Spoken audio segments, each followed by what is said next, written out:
हरे कृष्ण सर्वांना. स्वागत आहे सर्वांचे. आपण आज आपला भगवद्गीतेतला 10वा अध्याय बघणार आहोत. झाला आपला अर्धा प्रवास झाला, 9 अध्याय झाले.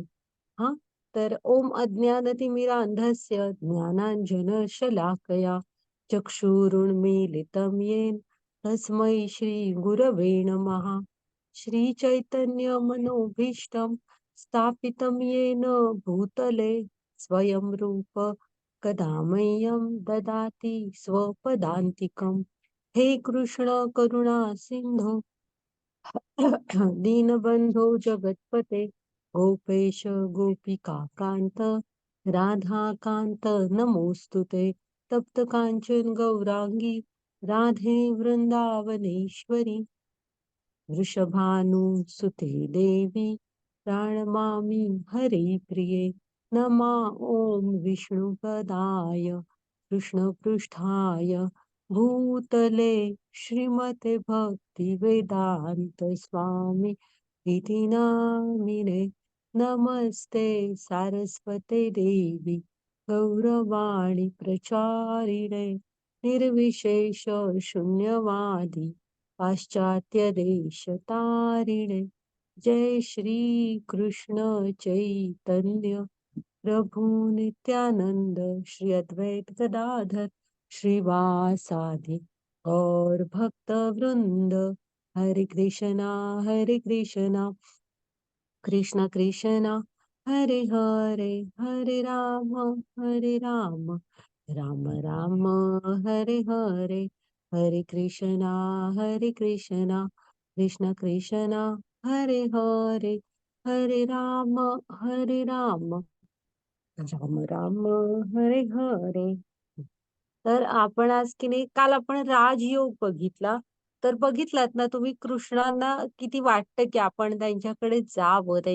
त्यामुळे आपल्याला गुह्यतमम असं ज्ञान सांगितलं त्यांनी.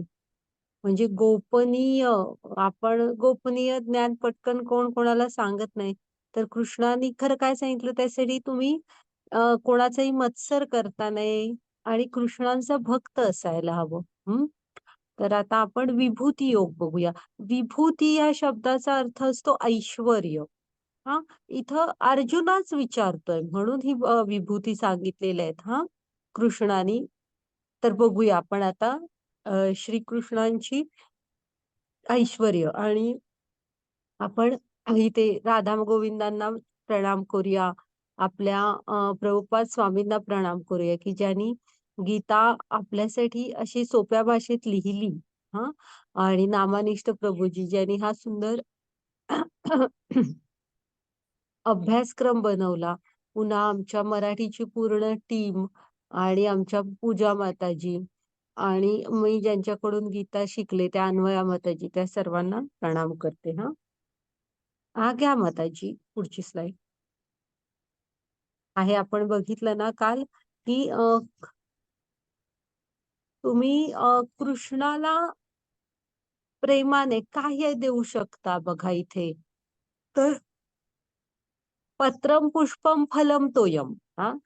म्हणजे हे द्या, ह्यापैकी एक द्या तरी काही नाही. पण ते काय म्हणतात, तुम्ही प्रेम आणि भक्तीने द्यायला हवं, तरच ते त्याचा स्वीकार करणार. काय घ्या माताजी पुढची स्लाइड.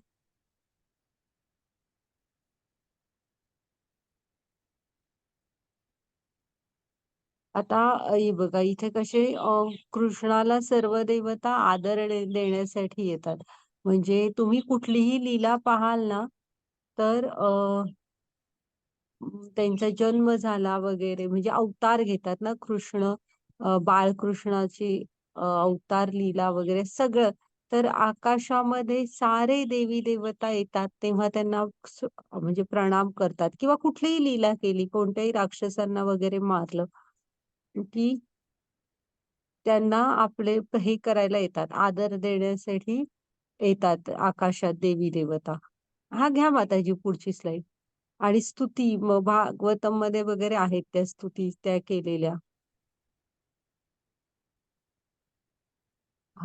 तर आता कसं आहे, आपण म्हणतो की हे मी बनवलं, ते मी बनवलं, हे माझं आहे, ते माझं आहे. पण आहे ना, इथे इथे बघा, की तुम्हाला दिसतंय ना आता वरची लाईन आहे ही मॅन मेड म्हणजे मानवनिर्मित आहे.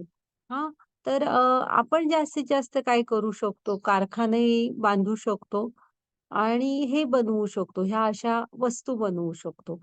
हां, पण कारखाने सुद्धा कसे असतात, एक कच्चा माल लागतो ना कारखान्याला, तो कच्चा माल आहे ना, तो कोणी दिलाय? जो आपण पृथ्वीकडून घेतो, पाणी घेतो, वेगवेगळ्या प्रकारची खनिज घेतो.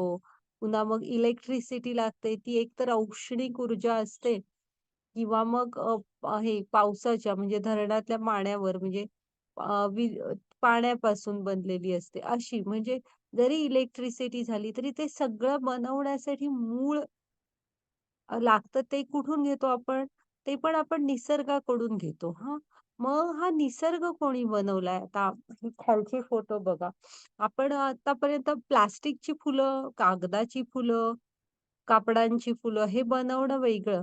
आपण बनवू शकलो का सुंदर अशी फुलं? हं. ती चिमणी बघा, तो मोर बघा. हां, तर ही कोणीतरी आपल्याला दिलेलं आहे बनवून हां. तर हे कृष्णानी बनवलेलं आहे सगळं. म्हणजे हे 84 लाख योनी ह्या मुळात पृथ्वी बनतानाच ह्या बनलेल्या असतात. तर तुम्ही काहीतरी निसर्गाकडे बघा, की ही सृष्टी म्हणजे त्यातनंही आपल्याला कृष्णांशी नातं जोडायचं असतं, की हे तू किती छान बनवलंय. हा पण एक नम्रता असते. थोडंसं निसर्गाच्या बाजूला जा, डोंगर, आकाश, हे अंगावर येणारं वारं, असं तुम्ही घ्या. हे पण किती छान आहे. आणि ते आपण हे नैसर्गिकरित्या खूप वेगळं आणि म्हणजे तुम्ही म्हणाल, काय असतं त्यात? तर तुम्ही बघितलेलं म्हणजे नाहीये. चिमण्या वगैरे एक-एक पक्षी, हा मोर, मोर नाच करताना जर का तुम्ही बघाल ना, एवढा सुंदर डान्स करतो आणि अशा वेगवेगळ्या ॲक्शनमध्ये करत असतो. ते पंखाचा पिसारा इकडे हलव, तिकडे हलव असा खूप छान डान्स करत असतो. तर असं मग जा निसर्गाकडे आणि बघा जरा असं की किती छान हा निसर्ग आहे, जो हा कोणी बनवलाय साऱ्या कृष्णानी. आता हे साध्या जरी तुमच्या आजूबाजूचे प्राणी जरी तुम्ही बघाल ना, एखादं मांजर जरी तुमच्या घरात असेल ना, तर मांजराची सिमेट्री बघायची त्याच्या डिझाइनमधली. कधी इकडचे पट्टे वेगळे तिकडचे नसतात. असं बसलं वगैरे की बघा. त्यांचे डोळे वगैरे किती मॅचिंग असतात माहितीये. ते जसं मांजराची बॉडी असते तशी मॅचिंग डोळे वगैरे असतात. अशी अद्भुत निर्मिती आणि तशी सगळं त्यांचं जिथल्या तिथे असते. प्राण्यांचे डोळे वगैरे बघा नीटसे असतात असे छान. हं. हे कोणी बनवलं एवढं देखणं त्यांना? घ्या बताची पुढची स्लाईड.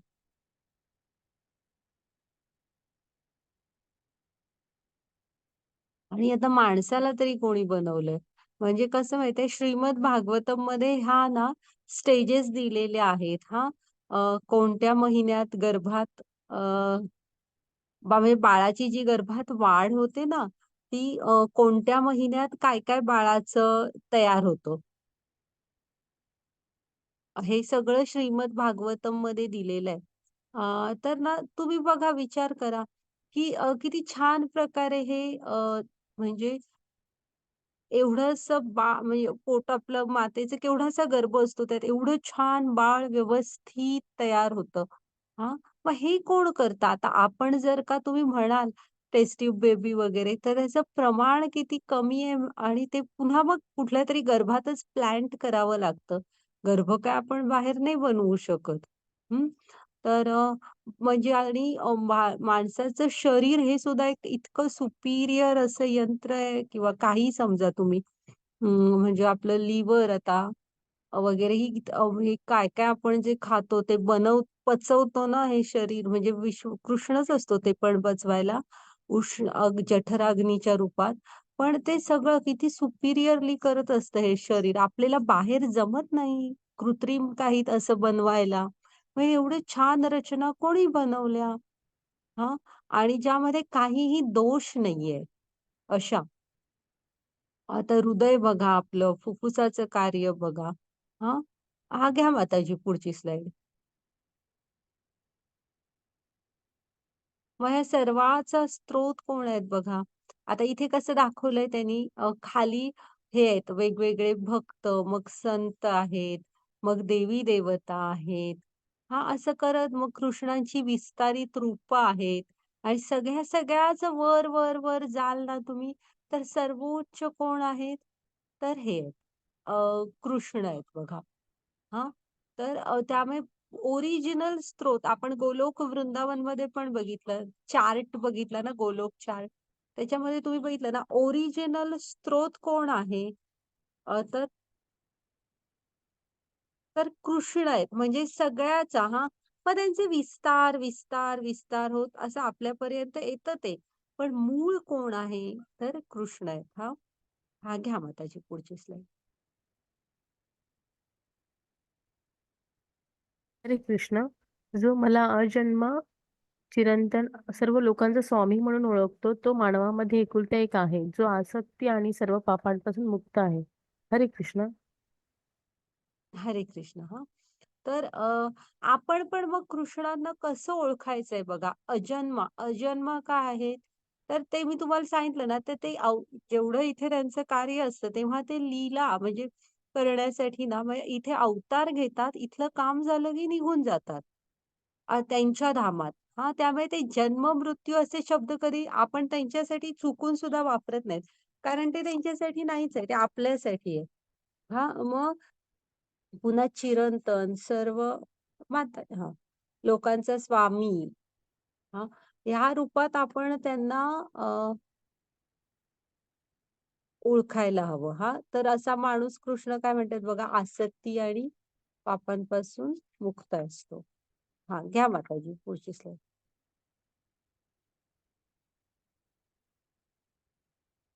हरे कृष्ण. 10.2 देवांना माझे उत्पत्ती आणि किंवा ऐश्वर्य माहीत नाही. दे किंवा महर्षीगण यांनाही माहीत नाही. कारण मी सर्व बाबतीत देव आणि महर्षींचे कारण स्वरूप उत्तम आहे. 10.7 जे माझ्या ऐश्वर्य आणि योगासह पूर्णपणे आश्वस्त आहेत, तो माझ्या अनन्य भक्तीसाठी तयार आहे. यात काही शंका नाही. 10.14 हे कृष्ण, तुम्ही मला सांगितले आहे ते मी पूर्णपणे. एक मिनिट त्याचे ते मी पूर्णपणे खरे मानतो. ते ना वरती नाही जाते ते. हां, हे प्रभू, हा, देवदेवता किंवा असुरगण तुमचा स्वभाव स्वभाव समजू शकत. समजू शकत नाही. 10.15 हे परमपुरुष, हे सर्वांचे मूळ, हे सर्व धर्माचे प्रभू, हे देवांचे देव, हे विश्वाचे प्रभू, अर्थात तुमच्या अंतरंगा शक्तीने स्वतःला ओळखणारे तुम्हीच आहात. हरे कृष्ण. 10.39 एवढेच नव्हे तर हे अर्जुना, मी संपूर्ण जगाचा बीज पिता आहे. माझ्याशिवाय कोणताही प्राणी जगू शकणार नाही. 10.40 हे परंतप, माझ्या दैवी व्यक्तिमत्वाचा अंत नाही. मी तुला जे बोलतो आहे ते फक्त माझ्या चिरंतन विभूतीचे लक्षण आहे. 10.41 सर्व वैभवशाली सौंदर्य आणि वैभवशाली सृष्टी माझ्या वैभवाच्या ठिणगीतून तयार झाले, हे तू जाण. हरे कृष्ण. तर आपण हे श्लोक आहेत ना, हे नंतर सेपरेट पण बघणारच आहोत. पण ह्या सगळ्यामध्ये काय सांगितलंय, की कृष्णच सर्व गोष्टींचा मूळ स्त्रोत आहे. हां, हे इथनं घ्यायचंय ह्या श्लोकांमधून. हां, की मूळ स्त्रोत म्हणजे त्यांच्यापासूनच सगळ्याची निर्मिती झालेली आहे. मूळ स्त्रोत कोण आहेत? तर कृष्ण आहेत. हां.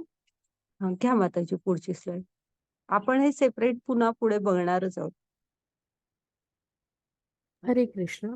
महर्षय्यं सप्तपूर्वे चत्वारो मनवस्तथा मध्वा मानसा जाता ईशा लोक इमा प्रजा. हरे कृष्ण. सप्तर्षीगण आणि त्यांच्या आधी इतर 4 महर्षी आणि सर्व मानवजातीचे पूर्वज, सर्व माझ्या माझ्या मनात जन्मले आणि वेगवेगळ्या लोकांमध्ये राहणारे सर्व सजीव त्यांच्यापासून खाली अवतरित होतात. हरे कृष्ण. आहे. की नाही आता आपण सप्तर्षी काय कृष्ण सांगतायत बघा सप्तर्षी हां आणि त्यांच्या आधीचे इतर 4 महर्षी म्हणजे कोण 4 सनत कुमार चतुष्कुमार म्हणतो आपण त्यांना बघा. सनक, सानंद, सनातन आणि सनत कुमार अशी ही 4 जणांची त्या नाव आहेत. तर हे सनत कुमार हां, सर्व मनू म्हणजे आपण कोणाचे पुत्र आहोत? मानव म्हणजे कोण? मनूचे पुत्र ते मानव. हं. तर मग मनू, सगळे मनू. माझ्या अ, म मनात हां, म्हणजे ते कृष्णांपासून आलेले आहेत ते हां. आणि वेगवेगळ्या लोकांमध्ये राहणारे सर्व सजीव त्यांच्यापासून. सप्तर्षींच्याच पुढे म्हणजे मनू म्हणा, सप्तर्षी ह्यांनीच हे पुढे चालवलेलं आहे ना. तर हे सगळं कुणापासून आलेलं आहे? हेच म्हणजे सप्तर्षी, सनतकुमार, मनू हे सगळे कोणापासून आलेत? तर कृष्णांपासून आलेत आणि त्यांचेच पुढे आपण हे आहोत. तेव्हा आपणही कोण आलो? कोणापासून आहोत मग? आपला पण मूळ स्त्रोत कोण आहेत? ओरिजिन कृष्ण आहेत. हे खाली इकडे सप्तर्षींची नावं दिली आहेत. वशिष्ठ, कश्यप, अत्री, जमदग्नी, गौतम, विश्वामित्र आणि भारद्वाज. हं. घ्या माताजी पुढची स्लाईड.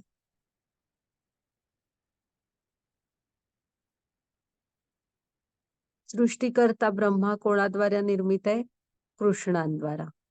आता बघा हे आपण गोलोक वृंदावन मधून कृष्णांचे विस्तार होतात. हां, मग त्यांचा विस्तार एक काय असतो? महाविष्णू, ज्याला काय म्हणायचं? कारणोदकशाही विष्णू. हां, त्यांच्या एका श्वासातून हजारो नाही, हजारो पण नाही, करोडो ब्रह्मांड बाहेर पडतात. हां, आणि त्या प्रत्येक ब्रह्मांडाची आपण रचना बघितली ना, की त्या प्रत्येक ब्रह्मांडामध्ये मग गर्भोदकशाही विष्णू असतात. ज्यांच्या नाभीमधून कृष्ण ह्यांचा ब्रह्मांचा उगम होतो. मग कृष्णच ते तपश्चर्या करतात. मग त्याच्यानंतर गर्भोदकशाही विष्णूच त्यांना सगळं ज्ञान देतात, वेदांचं वगैरे. आणि आतमध्ये सगळं साहित्य असतं. प्रत्येक ब्रह्मांडात लागणारं सगळं असतं. मग ब्रह्मांना सांगतात, की "तू आता सृष्टीची रचना कर."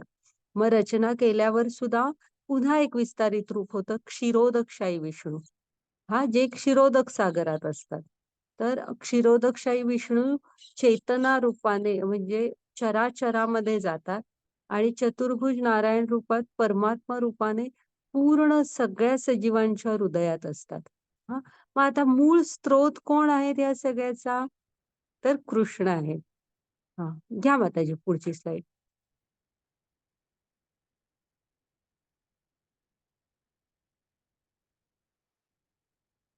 मग आता हे असं का म्हणतात, की आपले पूर्वज असे आपण माकडांपासून हे झालो. अ, म्हणजे ते काय बरं sapien, homo sapien, homo erectus, erectus अशी ती आपण शिकलो ना. तर असं का म्हणतात? एक आहे असं नाहीये. मग आता विचारलंय बघा ह्यानी, जर का आपण म्हणजे आपले पूर्वज माकड होते आणि त्यांच्यामध्ये चेंजेस होत गेले आणि आपण असंच झालो हां, 2 पायावर चालणारे.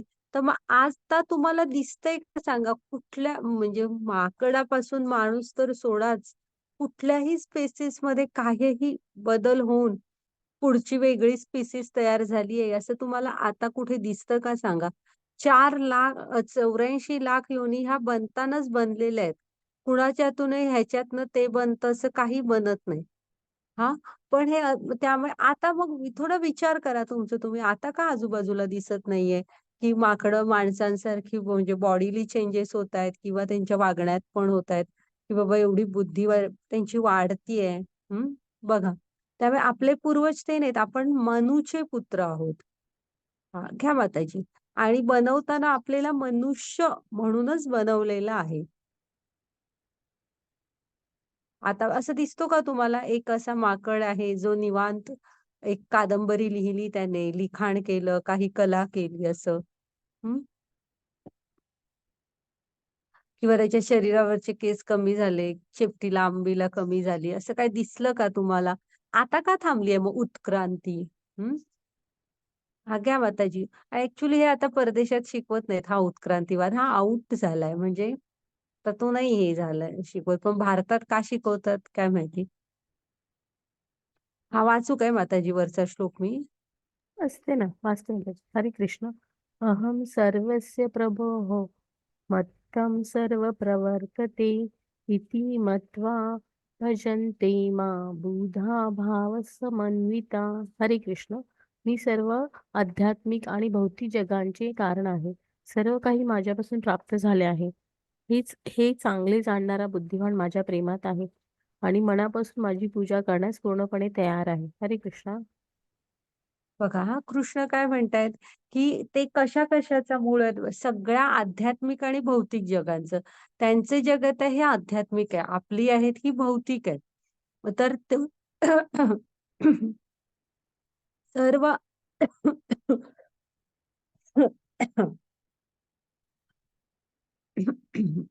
तर सर्व आध्यात्मिक आणि भौतिक अशा सगळ्याच जगांचं कारण कोण आहे, तर कृष्ण आहे. त्यांच्यापासूनच सगळं बनलंय. हा, सर्व काही माझ्यापासून प्राप्त झाले. हे चांगले जाणणारा जो बुद्धिमान असतो ना, म्हणजे कृष्णाने बुद्धिमान कोणाला म्हटलंय बघा, जो हा ना जाणतो की कृष्णच आज म्हणजे पुरुषोत्तम आहेत, आदी पुरुष आहेत, सर्वाचं कारण आहे, त्याला कृष्णाने बुद्धिमान म्हटलंय. हा, तर असा जाणणारा जो बुद्धिमान असतो ना, तो कृष्णांच्या प्रेमात असतो आणि कृष्णांची मनापासून पूजा करण्यास पूर्णपणे तयार असतो. हम्म. हा, घ्या माताजी पुढची स्लाइड.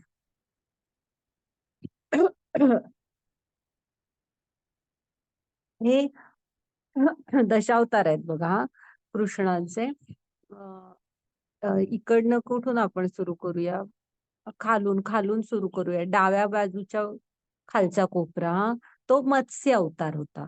हम्म. प्रलयाच्या वेळेस पाठीवर जहाज घेतलं होतं बघा त्याने, आणि त्यात म्हणजे प्रत्येक ह्याच्यातला एक एक असं हे घेतलेलं, तर तो मत्स्य अवतार. मग नंतर कूर्म म्हणजे समुद्र मंथनाच्या वेळेस मंदारगिरी पर्वत, म्हणजे आता तुम्ही मंदारगिरी पर्वताला एक टेकू पाहिजे होता ना, तरच त्याला असं कशावर तो टेकला तरच असा असा घुसळला जाणार ना. मग तेव्हा स्वतः कूर्म अवतार घेऊन विष्णूनी त्याला स्वतःच्या पाठीवर घेतलं होतं. मग वराह, वराहच्या वेळेस कसं झालं, हिरणाक्ष असतो हिरण्यकश्यपूचा मोठा भाऊ. हा हिरणाक्ष काय करतो, पृथ्वीला घेऊन ह्याच्यापर्यंत जातो, रसातल. मग रसातल ही तशी अस्वच्छ जागा आहे, मग अस्वच्छतेत कोण असतं, डुक्कर. म्हणून वराह अवतार घेऊन पृथ्वीला सोडवून आणलेलं. मग हाच हिरण्यकश्यपूला त्या हिरणाक्षला मारतात ना ते त्यावेळेस, म्हणून त्याच्या भावाला राग येतो हिरण्यकश्यपूला, आणि मग तो त्रास द्यायला लागतो. मग त्याला मारायसाठी नरसिंह अवतार. मग त्याच्यानंतर हे बली महाराजांकडे म्हणजे वामन बनून जातात, छोटा छोटा बटू बनून जातात वामन. त्यांना दान मागतात बघा, 3 पावलं, तो. मग परशुराम, तेव्हाचे क्षत्रिय कुठलंही क्षत्रियांचं कार्य हे करत नव्हती, कर्तव्य, आणि पृथ्वीला त्यांच्या पापांचं ओझं व्हायला लागलं होतं. म्हणून परशुराम अवतार घेऊन 21 वेळा क्षत्रियांचा विनाश केला. नंतर राम, हा, राम अवतारामध्ये रावणाला मारलं. मग त्याच्यानंतर कृष्ण. मग हे खाली बुद्ध, गौतम बुद्ध पण कृष्णांचाच अवतार आहेत. कसं आहे माहित आहे, तेव्हा हे खूप झालं होतं, म्हणजे माणसं ना चुकीचे थोडस इंटरप्रिटेशन करतो बघा, आपण काय म्हणतो त्याला, चुकीचे अर्थ काढून बेसुमार ह्यांची प्राण्यांचे बळी द्यायला लागले होते. हा, आणि आपण जसे कृष्णाची बाळ आहोत, म्हणजे मुलं आहोत, तसे मग निसर्ग प्राणी पण आहेतच ना, त्यांचे पण बीजप्रदाता पिता कोण असणार आहेत, कृष्णच आहेत ना त्यांचे पण. त्यामुळे त्यांच्यावर पण कृष्णांचं प्रेम आहे, आणि इतकी इतकी तुम्ही माणूस झाला, तुम्ही सुपिरियर झाला, म्हणून का निष्पाप प्राण्यांचे एवढे प्रमाणाबाहेर बळी, की शेवटी गौतम बुद्धांचा अवतार घेऊन कृष्णाने ते सगळं हे केलं. त्याच्यानंतरचा हा पांढरा घोड्यावर बसलेला आहे ना, तो कल्की अवतार आहे. तो कलियुगाच्या शेवटी होतो. येतात जेव्हा, म्हणजे कलियुगाचा शेवट म्हणजे धर्माचं आचरण एवढं रसातळाला, म्हणजे ते खूपच सगळं एक्स्ट्रीम झालेलं असतं. तेव्हा ते सगळं मग हेच साफच करून टाकतात. हा, तो कल्की अवतार असतो. तर घ्या माताजी, आणि मध्ये हे आपले कृष्ण आहेत बघा. तर गोलोक वृंदावनात असतात बघा असे हे श्याम सुंदर. हा, मग आता सांगा तुम्ही मला, खरा मालिक कोण आहे, आता आपण मालक कोण आहे, तुम्ही बघितलात ना. मग हे कोणाचं आहे सगळं हे, त्यामुळे आपण ना तत्वतः तुम्ही हे समजून घ्या की इथे आपलं काहीही नसतं. हे शरीर सुद्धा त्यांनी दिलेल्या पंचमहाभूतांनी बनलेलं आहे. मन, बुद्धी, इंद्रिय हा जो आपल्याला अहंकार असतो ना, माझ्या बुद्धीने मी हे पैसे कमावले, माझ्या बुद्धीने मी हा बिझनेस केला, मी आज नंबर कमावला. हे सगळं कसं आहे, हा अहंकार आहे. कारण मन, बुद्धी, अहंकार, इंद्रिय सारं त्यांचं आहे. हां, मग आपण एकच भावना आपली काय असायला पाहिजे होती, हे तुम्ही सगळं करा. कोणी अडवलेलं नाही. पण जर का एक साधंसं प्रेझेंट जरी आपल्याला गिफ्ट म्हणून दिलं, तरी आपण त्यांची नम्र असतो. तर मग ज्यांनी एवढं-एवढं दिलं, त्यांच्याशी आपण नम्र नाही का राहणार आणि तेच आपले माता-पिता आहेत. तर आपण त्यांच्याशी ही भावनाने जोडलं जायला हवं, की "हां, कृष्णा, हे सारं तूच आम्हाला दिलेलं आहेस." आणि तुझीच ही कृपा आहे. असं तुमचं एक नम्रतेचं त्यांच्याशी नातं हवं. आणि त्यामुळे ह्या अहंकाराला आपल्यापासून बाजूला करायचं, की हे माझं आहे, ते माझं आहे. तो अहंकार आपल्याला कृष्णांपासून लांब घेऊन जातो. हे सगळ्याचा खरा ही सगळं कुणाचं आहे? हे सगळं कृष्णांचं आहे. आणि ते समर्थ आहेत हे सगळं बघायला हां. कुठलंही ओझं त्यांनी आपल्यावर टाकलेलं नाही. आपण आपली कर्तव्य करत ना, कृष्णांना हे सगळं अर्पण करत पुढे जात राहायचं. एवढंच करू शकतो आपण. हां, घ्या माताजी पुढची स्लाईड. हरे कृष्ण. वाचा. मच्चिंता मदत प्राणा बोधयन्तं परस्परं य कथयत्यञ्च मा नित्यं तुष्यन्ति च रमन्ति च. हरे कृष्ण. माझ्या शुद्ध भक्तांचे विचार माझ्यात राहतात. ते माझ्या सेवेत आपले जीवन अर्पण करतात आणि ते एकमेकांना ज्ञान देतात आणि माझ्याबद्दल बोलताना समाधान आणि आनंद अनुभवतात. हरे कृष्ण. आता इथे शुद्ध भक्त कसा असतो बघा. मत चित्ता मत प्राणा बोधयंत परस्परम.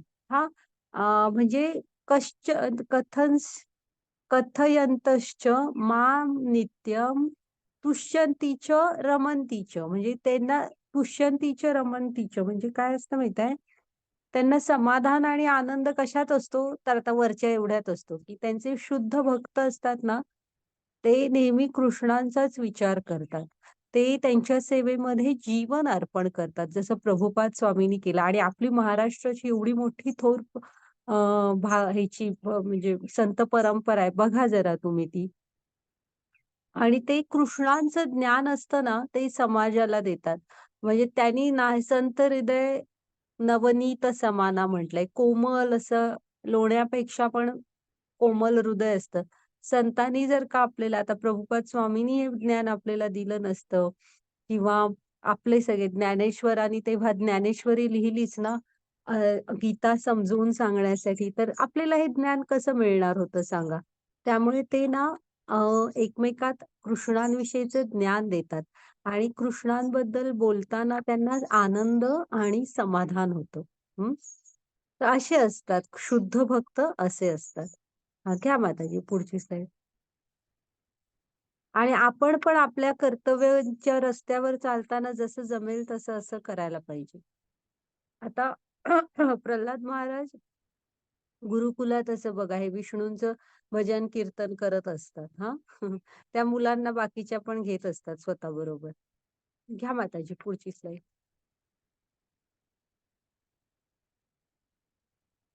आपण ना काय करूया माहितीये, आपण हा श्लोक अध्याय आधी पूर्ण करूया आणि मग आपण मोठी गोष्ट आहे थोडीशी. आपण मग ही गोष्ट तुम्ही बघूया शेवटी हां. घ्या माताजी पुढची स्लाईड. हां, तुम्ही आपण हरे कृष्ण. तेषां सतयुक्तानां भजतां प्रीतिपूर्वकं ददाति बुद्धियोगं तयेन मामुपयान्ति ते. जे सतत प्रेमाने माझी सेवा करत असतात, ज्याद्वारे ते माझ्याकडे येऊ शकतात, त्यांना मी ज्ञान देतो. हरे कृष्ण. मग आता कृष्ण काय म्हणतात, तुम्ही जर का सतत प्रेमाने कृष्णांची सेवा करत असाल ना, तर कृष्णच तुम्हाला असं ज्ञान देतात, की ज्यामुळे आपण कृष्णांकडे जाऊ शकू. हं. अरे हां, हे करा माताजी. जसं ह्याला दिलं, कुणाला सांगा, अ, ध्रुव महाराजांना दिलं. 5 वर्षाचे होते ध्रुव महाराजांना काय माहित नव्हतं.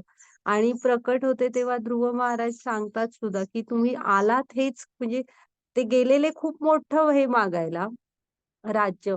पण आता मला काय नको आहे म्हणतात ते. मला खूप छान वाटतंय तुम्ही भेटलात तर सगळं मिळाल्यासारखं. तरी पण देतात हां, विष्णू त्यांना जे हवं असतं ते. तर त्यामुळे भक्तीचं ज्ञान पण तेच देतात आणि मुख्य म्हणजे त्यांच्या हृदयात भक्तीचं सारं-सारं ज्ञान देतात. घ्या माताजी पुढची स्लाईड हे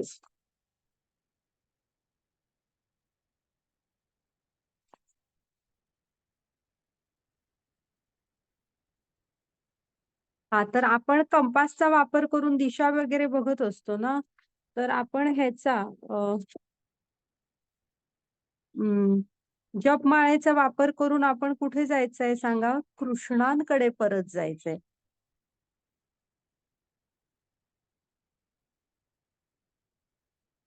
हं. मग त्याची पुढची स्लाईड घ्या. हे आपण जे 10 पॉइंट मगाचपासून जे श्लोक बघितले ना, 10.8, 10.9 आणि 10.10 तर हे आहेत ना म्हणजे तर हे चतुश्लोकी भगवद्गीता म्हणतात हां ह्याला. आता हे आलं बघा 11वा. की तेषां सततयुग मीच वाचते 1 मिनिट हां. हरे कृष्ण. तेषाम् एव अनुकंपार्थम् अहम् अज्ञानचं तमः नाशयामि आत्मभावस्थ ज्ञानदीपेन भास्वता. त्यांच्यावर विशेष अनुग्रह करण्यासाठीच त्यांच्या हृदयात वास करणारा मी ज्ञानरूपी तेजस्वी दीपाने त्यांच्या अज्ञानजन्य अंधकाराचा नाश करतो. तर ह्याला काय म्हणतात माहितीये? चतुश्लोकी भगवद्गीता म्हणतात. हे 10.8व्या अध्यायापासून सुरू होतं. हां. आता इथे कोण आहेत हे परीक्षित महाराज आहेत, की ज्यांना मृत्यू म्हणजे त्यांचा 7 दिवसात मृत्यू होणार हे त्यांना कळलं होतं. अशा वेळेस त्यांनी काय केलं? आपल्या मंत्रिमंडळांचं वगैरे हे घेतलं, की अशा एवढ्या कमी दिवसात मनुष्यासाठी सगळ्यात चांगलं काय असू शकतो कृष्णांच्याकडे जाण्यासाठी? तर भागवतम ऐकणं. मग म्हणजे तुम्ही पूर्ण श्रवण. मग ते सरळ त्या मुलग्याचा राज्याभिषेक करतात. पत्नीला आज्ञा म्हणजे पत्नीची सांगून तिची आज्ञा घेऊन सरळ हरिद्वारला येतात आणि तिथे ना भागवत खरं सांगणार कोण? तर तिथे सुखदेव गोस्वामी येतात. जे थोर महान भागवतकार असतात. जे परीक्षित महाराजांना हे सांगतात भागवत आपण वाचतो ना आता ते. आणि इथे खाली माता देवहूती आणि कपिल मुनी आहेत. तर माता देवहूतींना कपिल मुनींनी खूप छान उपदेश केलेला आहे. हे पण भागवतममध्ये. तर आपल्या म्हणजे की नाही ज्ञानाच्या प्रकाशमान दिव्यातून त्यांच्या हृदयात राहून त्यांच्यावर 1 मिनिट हां. मी वाचून दाखवते. त्यांच्यावर म्हणजे भक्तांवर विशेष अनुग्रह करण्यासाठीच त्यांच्या हृदयात वास करणारा मी ज्ञानरूपी तेजस्वी दीपाने त्यांच्या अज्ञानजन्य अंधाराचा नाश करतो. म्हणजे कृष्णच आपल्या हृदयात, भक्तांच्या हृदयात ना ज्ञान प्रकट करतात. हां. घ्या माताजी पुढची स्लाईड. हरे आहे कृष्ण. बघा. हां, वाचा. जर आपण शरण जायला तयार असलो तर परमेश्वर आपल्याला आपल्या निवासस्थानी नेण्यास तयार आहे. हां, म्हणजे जसं बली महाराजांनी आत्मनिवेदनम केलं बघा. तर काही बली महाराजांचं काय त्यांनी काढून नाही घेतलं. त्यांना पाताळाचं राज्य दिलं. हं. पुढचा आता जो इंद्र आहे, त्याच्यानंतरचा इंद्र कोण होणार आहे? बली महाराज होणार आहेत. हां. पुन्हा आणि सांगितलं, की त्यांचं पाताल लोक आहे ना, त्याच्या द्वारपाल म्हणून विष्णू स्वतः थांबतील. हां, मग कुठे काय नुकसान झालं? हं. तर आपण जर का शरण जाण्यास तयार असलो, तर एक पाऊल भक्तीमध्ये आपण टाकली ना, तर कितीतरी 10-100 पावलं कृष्ण टाकतात. हां. माताजी पुढची स्लाईड घ्या. पण ते एक पाऊल आपण टाकायचं असतं. मग जप करा तुम्ही, कीर्तन करा आणि जप हे करायलाच हवं. ते आपल्या आता बघितलं ना आपण, आपल्याला कृष्णांपर्यंत नेऊन सोडणारा म्हणजे कृष्णांचा पत्ता असल्यासारखं आहे. जप तुम्हाला कृष्णांपर्यंत तुमचं नाव आहे जोडून ठेवणार तुम्हाला कृष्णांशी. हरे वाचा कृष्ण. माताजी. हरे कृष्ण. अर्जुन उवाच परं ब्रह्म परं धाम पवित्रं परं भवान् पुरुषं शाश्वत दिव्यमदि दिव्यम आदि देव मज विभुव थांबा हा आहूस पुढचा मी वाचते, एक मिनिट, तो हा वाचता येणार नाही तसा. हम्म. आहू त्वाम ऋषय सर्वे देवर्षी नारद तथा असित असितो देवलो व्यास स्वयं चैव ब्रवीषि मे. हो. हरे कृष्ण. अर्जुन म्हणाला, तुम्ही सर्वोच्च भगवान, परम धाम, परम मित्र, परम सत्य आहात. तुम्ही चिरंतन दैवी आदिपुरुष, आजन्मी आणि महान आहेत. नारदा, आसित देवल आणि व्यास यासारखे ऋषी तुमच्या सत्याची पुष्टी करतात आणि आता तुम्ही स्वतः मला सांगत आहात. हरे कृष्ण. तर हे बघा हा, इथे आता अर्जुन त्यांना पूर्ण शरण गेलाय. म्हणजे अर्जुन काय म्हणतो बघा त्यांना, की परम ब्रह्म परम धाम, परम ब्रह्म परम धाम, पवित्रम परमम भवान. हा, म्हणजे ते कृष्णांना काय म्हणतोय तो, आता मित्र वगैरे म्हणत नाही, तो काय म्हणतोय, तुम्ही परम ब्रह्म आहात. हा, परम धाम, परम पवित्र आणि सर्वोच्च परमम भवान.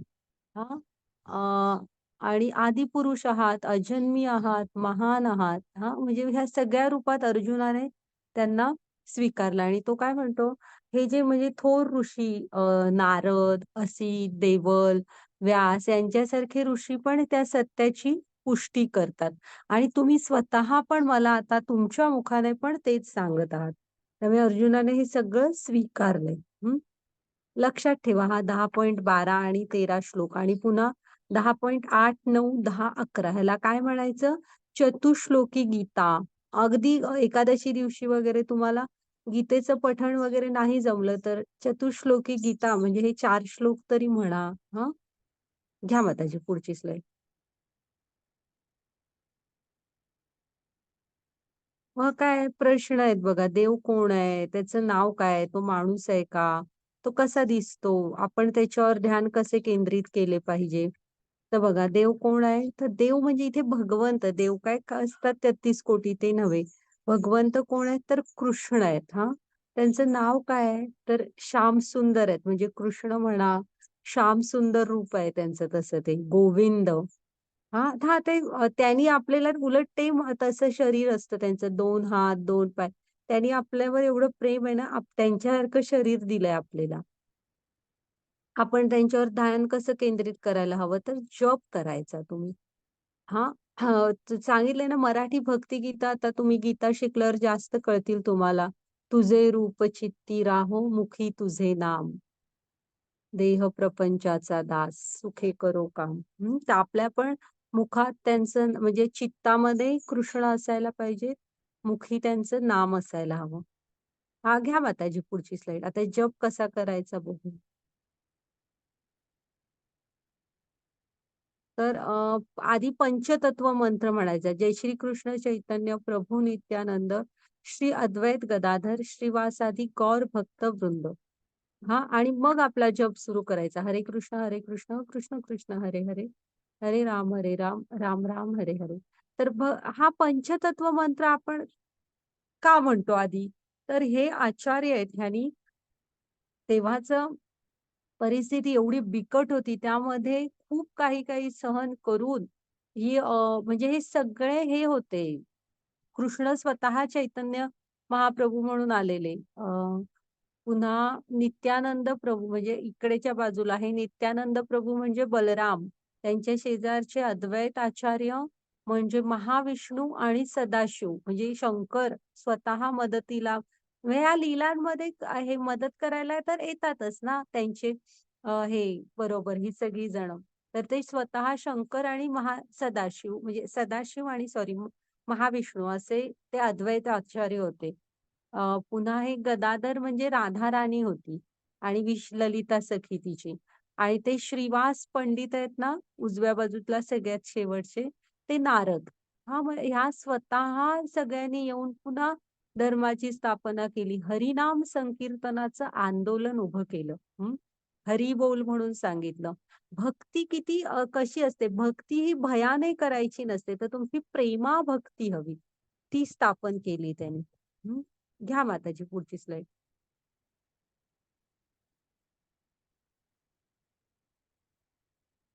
बघा, सुदामाने परमेश्वराला फक्त खरे प्रेम दिले आणि त्या बदल्यात कृष्णाकडून इतके प्रेम मिळवले. हा, घ्या माताजी पुढची स्लाइड. सुदामाची वगैरे ह्या कथा खरंच खूप रम्य आहेत. तुम्ही नक्की ऐका. हरे आता कृष्ण. भगवान काय म्हणाले? भगवान अ म्हणाले, हरे हा. कृष्ण. भगवान म्हणले, होय मी तुला माझ्या भव्य अभिव्यक्तीबद्दल सांगेन, पण त्याच्यामध्ये जे प्रमुख अभिव्यक्ती आहेत तेच कथन करेन, कारण हे अर्जुना माझे ऐश्वर्य अमर्याद आहे. हरे कृष्ण. तर तुम्ही पण लक्षात ठेवा, हे ऐश्वर्य म्हणजे आता अर्जुनाने विचारलंय म्हणून आणि ते पण आहे ना, प्रमुख सांगतायत म्हणजे थोडं थोडं त्यातलं मेन असं काहीतरी. आ, त्यांच्या ऐश्वर्य अमर्याद आहे. कोण त्याचं वर्णन करणार आणि किती आपण समजून घेणार सांगा. त्यामुळे यातल्या फक्त प्रमुख ठळक ठळक सांगितलंय त्यांनी. हा, बाकी ऐश्वर्य अमर्याद आहे. ते विभू आहेत. तर आपण अणू आहोत. घ्या माताजी पुढची स्लाइड.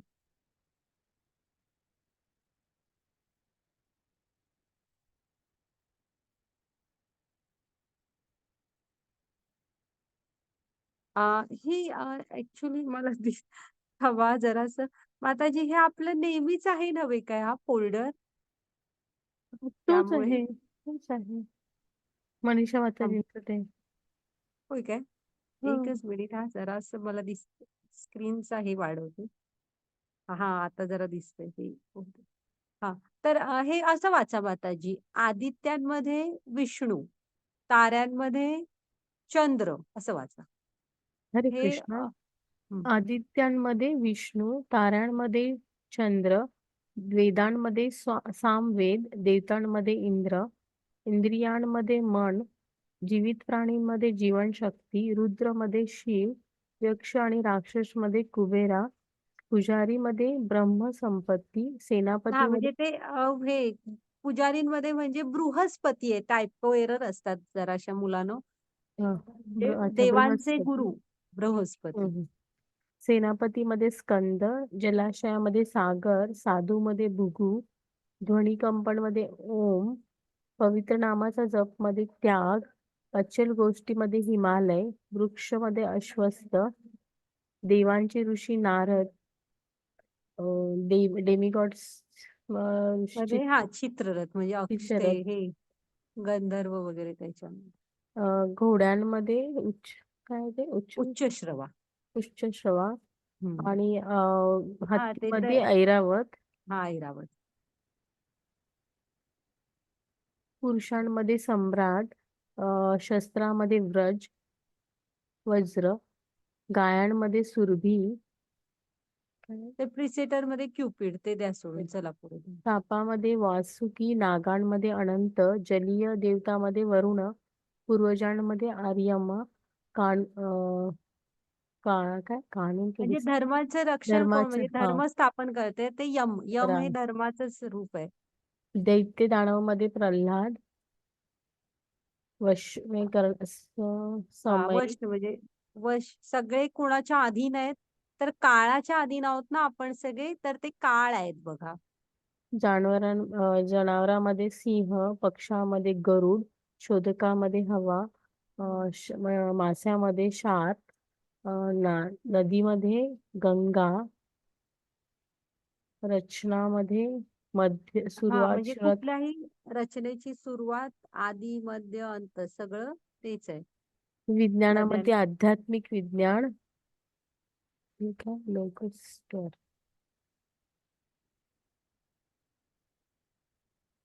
त्यानंतर कुठे इथपर्यंत आलेलो आलेलो आपण? आपण. बलवानांचं बल ते कुठे आहे? हा, बलवानांचं जरासं बल. खाली. चीटर्स, एक मिनिट हा, मी हे पुढच्या याला आलो काय? एक वाचा मग. मिनिट हा, एक मिनिट. कंपोनंट्स वर्ड काय, आणि क्रिएटर मध्ये निर्माता ब्रह्मा, त्याच्यानंतर भजनांमध्ये महिलांमध्ये प्रसिद्धी, भाग्य, भाषण, स्मृती, बुद्धी, विश्वास आणि धैर्य. एक मिनिट हा. भजनांमध्ये तुम्ही लक्षात ठेवा रे सगळ्यांनी. कोण येतच नाही. तर माताजी तुम्ही पण लक्षात ठेवा, हे जे 6 गुण आहेत ना, आता काय हम्म, कोणास ठाऊक मुलगे पण मुलींसारखे हम्म, वगैरे वागायला लागलेत. मुली मुलग्यांसारखं राहण्यामध्ये असं. तर हे बाह्य स्वरूप झालं. तर तुम्हाला स्त्रीरूपी हे गुण घ्यायचे आहेत. सद्गुण म्हणतात ह्याला. स्त्रीरूपी हे गुण प्रत्येकाने आपल्यामध्ये यावं असा प्रयत्न करावा. मग either you are male or female. That doesn't matter. तुम्ही बाहेरून स्त्री बनायचा प्रयत्न करू नका. नाक टोचतो, कान टोचतो, ह्याव करतो असं नाहीये. तर स्त्रियांनी पण आणि पुरुषांनी पण हे स्त्रीरूपी गुण आपल्यामध्ये आणायला पाहिजेत. कुठले? स्त्रिया म्हणजे कशा प्रसिद्ध असतात चांगल्या स्त्रिया तशा. एक मिनिट मी तुम्हाला यातलंच वाचून दाखवते. खूप म्हणजे सध्या जे आजूबाजूला सुरू आहे ना, त्यामुळे तो एक श्लोक लक्षात ठेवा, की तोपर्यंत माताजी वाचून खालचं पूर्ण करा. मी तुम्हाला शोधते तो श्लोक आणि सांगते. भजनांमध्ये बृहत सम, कवितांमध्ये गायत्री, महिन्यांमध्ये मार्गशीर्ष, ऋतूंमध्ये वसंत, चीट्स मध्ये जुवा, स्पेंडिड मध्ये धूम्रपान, बलवानामध्ये बल, पांडवामध्ये अर्जुन, साधूमध्ये व्यास, विचारांमध्ये उत्साह, पनिशमेंट मध्ये Lord of president, victory Sikar मध्ये मोरॅलिटी, सिक्रेट्स मध्ये शांती, समजदारामध्ये बुद्धिमान. हरे कृष्ण. तर बघा, तुम्ही कीर्ती, ऐश्वर्य, मधुर वाणी, स्मृती, बुद्धी, दृढ निश्चय आणि क्षमा मी आहे. हा, तर हे स्त्रीरूपी गुण आपण म्हणजे कृष्ण आहेत, स्वतः कृष्ण आहेत. एखादा जरी आपण आपल्यामध्ये आणू शकलो तर, की कीर्ती, ऐश्वर्य, मधुर वाणी, स्मृती, बुद्धी, दृढ निश्चय आणि क्षमा. तर हे आपल्यामध्ये आणायचा हे करावा प्रयत्न. चालेल. तर आता बघितलं ना तुम्ही काय काय बलवानांचं बल आहेत आणि अ, रहस्यांमधली काय आहेत गोपनीयता ते आहेत. त्यामुळे एखादं रहस्य समजलं तर सगळ्यांना हे वाचा तुम्ही, सांगत सुटू नका. रहस्यांमधले गोपनीयता ते आहेत. असं छान आहे बघा सांगितलंय. ऋतूंमध्ये वसंत आहेत, फळांमध्ये आंबा आहेत. आता मार्गशीर्ष झाला, आज संपेल, आता अमावास्या लागेल. तर महिन्यांमध्ये मार्गशीर्ष आहे. हे इथे दाखवलंय बघा त्यांनी ह्या स्लाइड मध्ये, की तो आता सुरुवातीचा मासा होता ना, तो तिकडे दाखवलाय. देव मासा म्हणजे मास्यांमध्ये देव मासा ते आहेत. वासुकी नाग आहेत ते. अ, माताजी तुमचे स्क्रीन शेअरिंग थांबलं. असं म्हणजे उच्च श्रवा घोड्यांमध्ये हत्तींमध्ये ऐरावत म्हणजे तुम्ही इंद्राचा असं घेऊ नका. ऐरावत हे आहे, एक श्रेणी आहे हत्तींची. मग हत्तींमध्ये ऐरावत आणि वैष्णवांमध्ये कोण आहेत ते शंकर आहेत बघा. हा, असे मग तुम्ही वाचा, हे छान आहे सगळं. गायींमध्ये सुरभी, देवर्षींमध्ये नारद. हं. हा घ्या माताजी. आपण आता ह्यांची गोष्ट ऐकूया. पुढचे स्लाइड संपले काय बघा. प्रल्हाद महाराजांची गोष्ट ऐकूया आपण. हा, हा, त्या घ्या.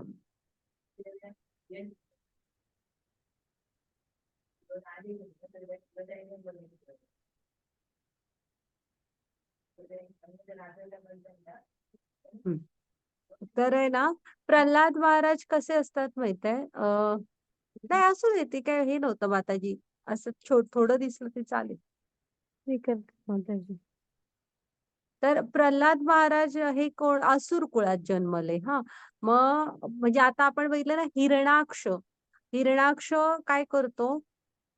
म्हणजे ही दितीची मुलं असतात. हिरणाक्ष, हिरण्यकश्यपू वगैरे. हा, तर तो पृथ्वीला नेतो पळवून रसातलात. मग तिथनं हे सोडवतो. म्हणजे वराह अवतार घेतात, त्याला मारतात, त्याच्याशी युद्ध करतात विष्णू आणि पृथ्वीला परत आणतात. मग त्याला मारतात म्हणून हा हिरण्यकश्यपू, ज्याचा भाऊ, खूप क्रोधित होतो. म्हणजे इथे क्रोध पण बघा, हा स्वतःचा भाऊ चुकला हे दिसत नाही, विष्णूनी मारलं हे दिसलं. हा, मग काय करतो, खूप मोठी घोर अशी, माझ्या मते हिरण्यकश्यपूची सगळ्यात मोठी हे आहे तपश्चर्या वैदिक इतिहासात. हा, तर हजारो वर्षांची एवढी भयंकर घोर तपश्चर्या ब्रह्मांची करतो आणि मग आहे ना, शेवटी ब्रह्मा प्रसन्न होतात. मग ब्रह्मांना काय सांगतो, मग ते ब्रह्मा म्हणतात काय पाहिजे. तर ब्रह्मांना सांगतो की मला हे म्हणजे अमर बनवा. तर ते म्हणतात, "मी नाही बनवू शकत." मग आता इथे लक्षात घ्या, ब्रह्मा सुद्धा झाले, जरी सृष्टीकर्ता असले, तरी कोणाला अमर बनवू नाही शकत. ते सगळं कृष्णच केलं तर करू शकतात.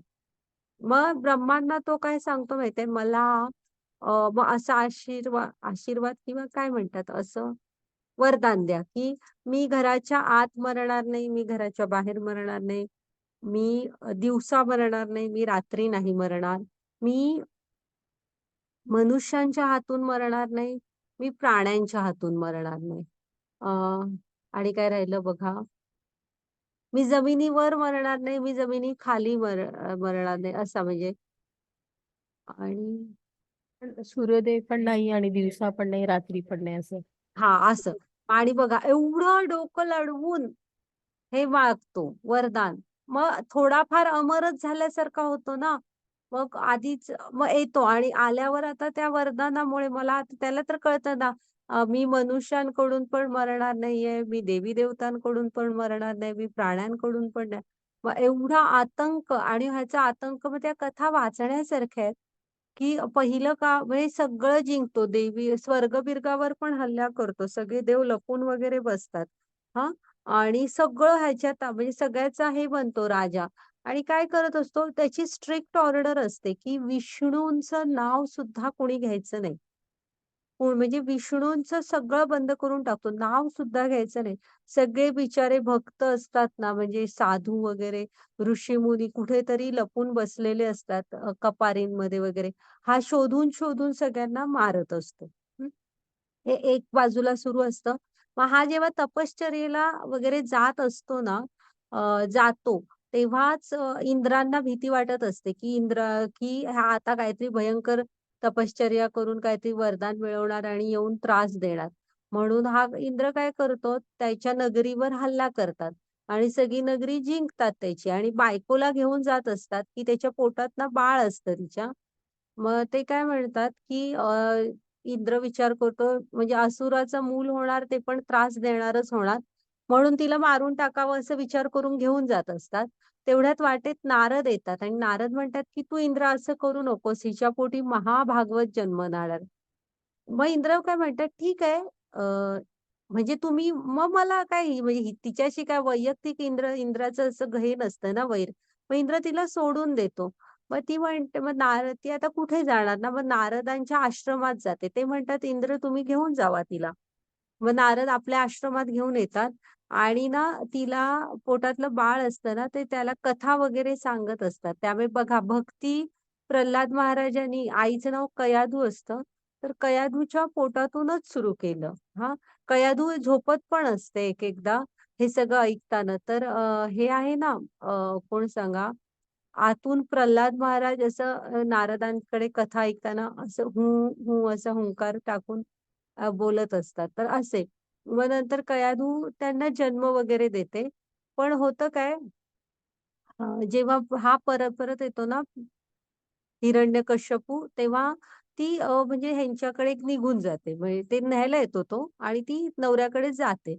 मग ना अ, हे 5 वर्षाचे होतात. मग 5 वर्षाचे होत झाल्यावर त्यांना गुरुकुलात पाठवलं जातं. मग गुरुकुलात ते शुक्राचार्यांच्या मुलांचं गुरुकुल असतं त्याच्यामध्ये.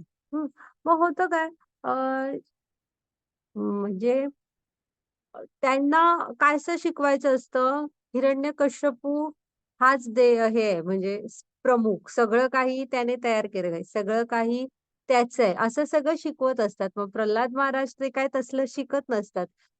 मधल्या सुट्टीत वगैरे मुलांना सांगत असतात, "असं काही नाहीये.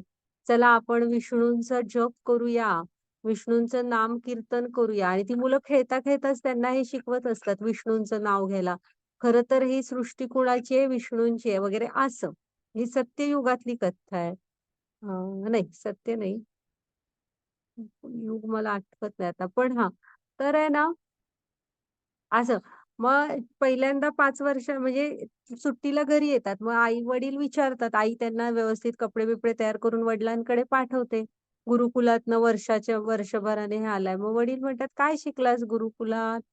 तर हे आपले सांगतात, की असं करूया हो, मी हेच शिकलो, की विष्णू हे सगळ्याचे प्रमुख आहेत विष्णूनीच हे सगळं तयार केलेलं आहे. मग आपण असं करूया पिताजी, कशाला हे राज्यकारभाराचं झंझट करूया. चला आपण दोघं पण वनात जाऊ आणि विष्णूंचे ध्यानधारणा करू. ज्या हिरण्यकश्यपू समोर कोण विष्णूंचं नाव घ्यायचे नाही अशी स्ट्रिक्ट ऑर्डर असते. त्याच्या मांडीवर बसून मुलगा हे सगळं सांगत असतो. म्हणजे क्रोध किती झाला असेल बघा, असा भडका उडाल्यासारखा. मग ओरडतात जोरात, त्याला बाजूला करतात आणि गुरूंना बोलवतात पटकन. गुरु तर थरथर कापायलाच लागतात आणि ते सांगतात, "बापरे! हे कुठून हा शिकला? आम्हाला काही माहीत नाही. आम्ही असलं काही केलेलं नाही." पण शेवटी मुलगा असतो ना, मग ते म्हणतात, "ठीक आहे, ठीक आहे." मग पुन्हा पुढच्या वर्षी पाठवतो.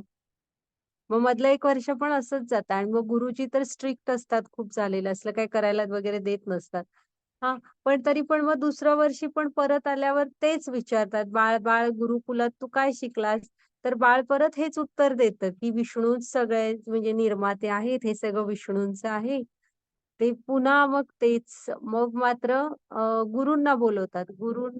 तर गुरु रागाने ना एक शक्ती तयार करतात, कृत्या म्हणतात आणि त्या प्रल्हाद महाराजांवर सोडतात, की हां, तर ती शक्ती आहे ना, ते नेहमी नारायण, नारायण म्हणत असतात. तर काहीही करत नाही ती शक्ती त्यांना, प्रल्हाद महाराजांना. उलट गुरूंवरच येते आणि गुरूंनाच मारते. मग प्रल्हाद महाराज विष्णूंचं स्तवन करतात आणि सांगतात, की गुरु हत्येचं पाप लागेल, तुम्ही त्यांना जिवंत करा. मग ते काय गुरु निघून जातात. मग हे काय हा जो हिरण्यकश्यपू असतो ना, तो म्हणतो आणि ते खूप छान डायलॉग आहे. तो म्हणतो सुद्धा, "हे आमच्या असुरांच्या बागेमध्ये हे तुझ्यासारखं म्हणे हे कुठून आलं? बाभळीचं झाड." म्हणजे प्रल्हाद महाराजांना बाभळीचं झाड म्हणत असतो आणि त्यांची असुरांची बाग. तर पण ठीक आहे. एवढा त्रास देतात, की मग म्हणतो ह्याला मारून टाकायचं, असलं मूल नको आपल्याला. मग अ, म्हणजे ते मोठे-मोठे बघा असे विषारी सर्प असणाऱ्या खोलीत देतात टाकून. तर हे नारायण, नारायण करत असतात ना, तर अ, ते साप त्यांना काही करत नाहीत, म्हणजे डसतच नाहीत. पुन्हा असं मदमस्त हत्तीच्या पायांखाली देतात. तर आहे ना, तो हत्ती बाकीच्या सगळ्यांना मारून टाकतो आणि ह्यांना सोंड वर करून प्रणाम करतो, प्रल्हाद महाराजांना. पुन्हा ते बघा तिकडे असे ते हिंस्त्र प्राणी म्हणजे माणसं असणाऱ्यांमध्ये हे करतात, तर त्यांचं काही चालतच नाही त्यांच्यासमोर. पुन्हा माताजी म्हणजे भूतं वगैरे असं. तर ते काही नाही करू शकत प्रल्हादांना. मग समुद्रात म्हणजे मोठ्या दगड वगैरे बांधून खाली समुद्रात सोडून देतात. तर विष्णू अलगद झेलतात त्यांना. पुन्हा हे आहेत ना, त्यांची आत्या येते. तिला एक वरदान असतं, की ती अग्नीमध्ये जळणार नाही. तिचं नाव होलिका असतं.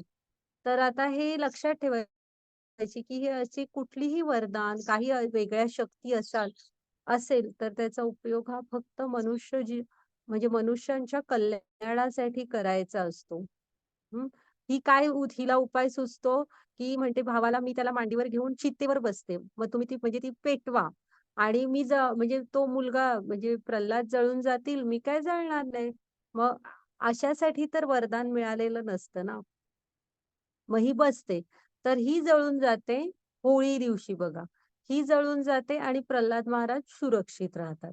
हां, घ्या माताजी पुढची स्लाईड. मग एक दिवस शेवटी हा कंटाळतो आणि म्हणतो, "अरे, तू मरत का नाहीयेस?" हां. आणि कुठं आहे कुठं? मग ते विष्णू, विष्णू, विष्णू म्हणतात. डोकं फिरवलंय माझं. कुठं आहे विष्णू? तर ते सांगतात, की "अत्र तत्र सर्वत्र." आपण पण लक्षात ठेवा, हे सगळीकडे विष्णू आहे म्हणून सांगतात ते. हां. मग ते हे म्हणतो, की सगळीकडे आहे. तर मग तिथे एक खांब असतो. तर त्या खांबाला विचारतात, "सांग, सांग, ह्या खांबात आहे का विष्णू?" तर प्रल्हाद महाराज म्हणतात, "हो, या खांबात सुद्धा विष्णू आहेत." मग खरं तर आता ते खांबात नसतीलही. पण कसं आहे भक्ताने सांगितलं ना, की होय तिथे विष्णू आहेत. तर बघा, त्या खांबात प्रकट होतात. मग हा काय करतो त्या खांबाला जोरात लाथ मारतो. त्याबरोबर ना म्हणजे इतकं रौद्र अवतार असतं म्हणजे नरसिंह प्रकट होतात त्या खांबातून. मग होतं काय, की त्यांना असा भक्ताला इतका त्रास कृष्णांना त्यांच्या भक्तांना त्रास दिलेला बिलकुल म्हणजे माफ करत नाहीत कृष्ण. आणि तो एवढा भक्ताला त्रास शेवटी एवढे रौद्र रूप असतं हे नरसिंह. प्रकट होतात आणि खूप दिवस ह्यांचं युद्ध सुरू असतं हिरण्यकश्यपू आणि नरसिंहाचं. आणि शेवटी ना एक दिवस मग ती संध्याकाळची वेळ असते, म्हणजे दिवसही नसतो, रात्रही नसते, तिन्ही सांजेची म्हणतो ती वेळ असते. पुन्हा ते चौक म्हणजे उंबऱ्यावर धरतात. म्हणजे आतही नसतात आणि म्हणजे घराच्या बाहेर पण नाही, घराच्या आत पण नाही, असे उंबऱ्यावर धरतात. आणि म्हणजे आकाशात पण नाही, जमिनीवर पण नाही, असे हातावर की मांडीवर स्वतःच्या असे मधोमध धरतात. मांडीवरच बहुतेक. आणि अस्त्र-शस्त्राने कुठल्या मरणार नसतो तो. मग कुठलंही अस्त्र-शस्त्र वापरत नाहीत. असे आपली नखं असतात ना, त्याने असे टराटर फाडतात त्याला. हं. आणि पण बघा काय राहिलं असलं तर. आणि कसं असतं मधी हे खरं तर ना, ह्या हिरण्यकश्यपूच्या ह्याने त्रासाने पृथ्वी ना अक्षरशः हे होते. म्हणजे पृथ्वीला ह्याचं भार होत नाही, हे समुद्र वगैरे असल्याचं, हे डोंगर वगैरेचं. तिला पापांचं ओझं होतं. म्हणजे त्या पापाला म्हणजे ती पृथ्वीला एवढं असह्य होतं आणि पृथ्वी ब्रह्मांकडे जाते. आणि मग गायीचं रूप घेते पृथ्वी आणि ब्रह्मा आणि ते क्षीरसागराच्या शेजारी तिकडे विष्णूंना भेटायला जातात. तर मग विष्णू तेव्हा थोडेसे ओरडतात पण हां, ब्रह्मांना, की "हे काय तुम्ही कसं हे दिलंय म्हणून वरदान?" हां. मग खरं ते सांगतात, की "मी घेईन." म्हणजे प्रल्हाद येईल आधी आणि मग नरसिंह अवतार घेईल. तर मग हा नरसिंह अवतार फक्त प्रल्हादासाठी हां. आणि त्याचे सगळे म्हणजे सगळे आता शेवटी ब्रह्मा पण भक्त, तर त्यांचे शब्द सगळे ठेवण्यासाठी ते ब्रह्मानी सांगितलेलं सगळं पूर्ण करून मग मारतात त्या म्हणजे नरसिंह त्या ह्यांना, हिरण्यकश्यपूला हां. तर मग त्याच्यानंतर ना त्याला मारून टाकल्यावर एवढं रुद्र रूप असतं ना, म्हणजे ते देवी-देवता दिसतायत बघा त्या चित्रांमध्ये जमा झालेले आकाशात. तर कोण जवळ जायला पण घाबरत असतं, म्हणजे स्तुती करायला वगैरे सुद्धा. लक्ष्मींना पण सांगतात, तर लक्ष्मी पण नाहीच तयार होत जवळ जायला. पण शेवटी सिंह झाले तरी त्यांच्या मुलांसाठी बाबाच ना ते. तर प्रल्हाद जातात, म्हणजे प्रल्हाद महाराज जातात आणि त्यांच्या बघा मांडीवर भेटतात. मग ते किती प्रेमाने प्रल्हाद महाराजांना असे जवळ घेतात स्वतःच्या हां. म्हणजे किती ह्याने सोसलं. मग आहे ना प्रल्हाद महाराजांचा हे करतात, म्हणजे राज्याभिषेक करतात. ह्याच्यावर बसवतात, सिंहासनावर बसवतात. आणि मग नरसिंहदेवांची खूप छान म्हणजे प्रल्हाद महाराजांनी केलेली स्तुती हे सगळं भागवतमध्ये वाचा तुम्ही, ऐका मुख्य म्हणजे. आणि तेव्हा ते प्रल्हाद महाराज शुद्ध भक्त बघा कसे असतात. काय सांगतात माहितीये, की तुम्ही आहे ना माझ्या पित्याला क्षमा करा म्हणतात. ते अज्ञानात होते. मग प्रल्हाद महाराजांना नरसिंहांनी सांगितलेलं आहे, की तुझ्यासारखे थोर भक्त वैष्णव ज्या कुळात जन्मतात ना, त्यांच्या कितीतरी आधीच्या म्हणजे 21 आधीच्या आणि नंतरच्या पिढ्यांचा उद्धार हा झालेलाच असतो. हं. मग अशी मग माताजी पुढची स्लाईड बघा.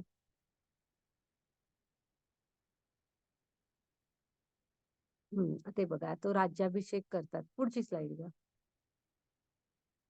तर आपण पण नरसिंहदेव भगवानांची जय. हां. तर अशा प्रकारे हा नरसिंह अवतार आपण पण लक्षात ठेवायला पाहिजे. आपण छोट्या-छोट्या गोष्टींनी म्हणतो की ही म्हणजे मी जाणार नाही, तो तसा आहे, मला असे वागवतात. पण आपल्याला हिरण्यकश्यपू एवढं तर कोण त्रास देत नाही ना. एवढा त्रास देऊन सुद्धा प्रल्हाद महाराज म्हणजे आता सगळं सहन करून परत घरीच येत असतात. ते नाही पळून जात परिस्थितीपासून. हं. तर आपण एवढा तर त्रास आपल्याला कोण देत नाही ना, जेवढा हिरण्यकश्यपूने त्यांना दिला. हं. तर आपला पण कृष्णांवर ठाम विश्वास हवा, की कृष्ण आहेत ते सगळं बघून घेतील हां. तर घ्या माताजी. हां, झालाय ना आपला तर चालेल. हरे कृष्ण. नरसिंह भगवानांच्या जय. हाच थांबवा रेकॉर्डिंग माताजी.